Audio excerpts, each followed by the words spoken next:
నిజం చెప్పాలంటే ఈ ప్రపంచంలో నిన్ను ఎవరూ శాశ్వతంగా ప్రేమించరు. ఎవరూ శాశ్వతంగా నీతో ఉండరు. నువ్వు ఉపయోగపడుతున్నంత వరకు నువ్వు ఇంపార్టెంట్. నువ్వు అవసరం ఉన్నంత వరకు నువ్వు స్పెషల్. కానీ అవసరం ముగిసిన రోజు నీ ప్రెజెన్స్ కూడా వాళ్ళకి కనిపించదు. ఇది వినడానికి బాధగా ఉంటుంది, కానీ ఇదే రియాలిటీ. అందుకే ఎవరైనా వెళ్ళిపోతారేమో అని భయపడకు. ఎవరైనా మారిపోయారేమో అని బాధపడకు. ఎందుకంటే మనుషులు మారడటం వారి స్వభావం. ముందుకు సాగడం నీ బాధ్యత.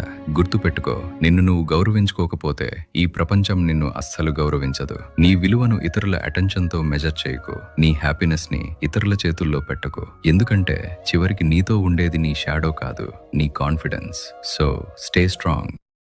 నిజం చెప్పాలంటే ఈ ప్రపంచంలో నిన్ను ఎవరూ శాశ్వతంగా ప్రేమించరు. ఎవరూ శాశ్వతంగా నీతో ఉండరు. నువ్వు ఉపయోగపడుతున్నంత వరకు నువ్వు ఇంపార్టెంట్. నువ్వు అవసరం ఉన్నంత వరకు నువ్వు స్పెషల్. కానీ అవసరం ముగిసిన రోజు నీ ప్రెజెన్స్ కూడా